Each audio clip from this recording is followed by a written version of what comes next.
오늘부터 대림절이 시작됩니다. 예수님께서 우리에게 오신 그 날을 성탄절을 기다리며 준비하는 기간이죠.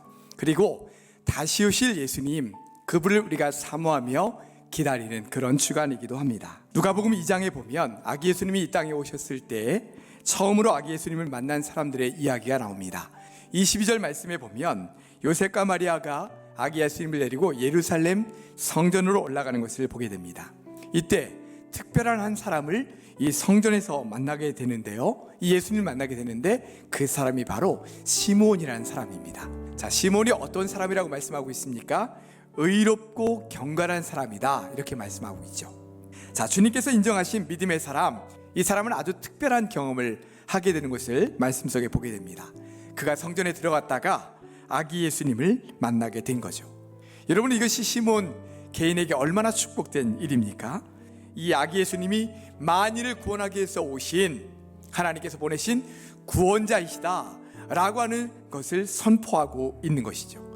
자, 그러면 시몬이 도대체 어떤 사람이기에 이렇게 큰 은혜를 누리게 되었을까? 첫 번째는 시몬은 주님의 위로를 기다리는 사람이었습니다.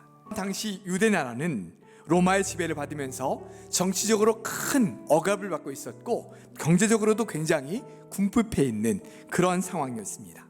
그래서 그들은 자신들을 이 고통스러운 상황에서 건져내실 메시아를 기다리고 있었습니다.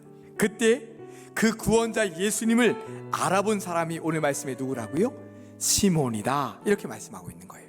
이스라엘을 위로하실 분, 그리스도를 기다리고 있었던 사람이기 때문입니다. 시몬 자신을 비롯해 이스라엘 백성들 전체가 위로가 필요한 사람들이었습니다. 그 예수님이 드디어 오시게 된 거죠. 둘째로 시몬은 성령이 충만한 사람이었어요. 그가 그리스도를 보기 전에는 죽지 않으리라 라고 하는 성령의 말씀을 받게 돼요. 성령께서 그를 감동하셔서 성전에 들어가게 하셨고, 이렇게 성령의 말씀과 감동에 순종한 이 시몬은 마침내 그 성전 안에서 예수님을 만나게 되는 것이죠. 이처럼 시몬은 성령의 사람이었다는 거예요.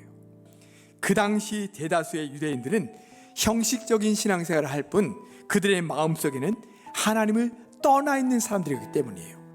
그런데도 시몬은 이러한 종교적 사회적인 분위기에 휩쓸리지 않고 성령께서 말씀하시는 것을 듣고 감동하시는 것을 깨달을 정도로 진실한 성령의 사람이었다는 거예요. 셋째로 시몬은 성전에 들어가는 사람이었어요. 그리고 때마침 성전에 들어오시던 아기 예수님을 만나게 되었습니다. 자, 여기서 성전에 들어갔다라고 하는 말은 그는 성전에 늘 거하고 성전을 드나들면서 주님을 향한 그의 믿음을 온전히 지켰다라고 하는 것을 의미하는 거예요. 또한 성전에 들어갔다는 것의 의미를 조금 더 넓혀보면 믿음의 자리를 잘 지켰을 뿐만 아니라 삶의 자리를 지켰다라고 하는 것을 말합니다. 주님께서 나에게 주신 삶의 자리, 일하는 자리를 나에게 주신 소명의 자리로 알고 최선을 다하며 일하며 살아가야 되는 것입니다. 지금 우리가 살아가는 이 시대도 시몬의 시대가 다를 바가 없습니다. 믿음의 사람으로 살아가기가 점점 더 어려운 그런 시대를 우리는 살아가고 있습니다.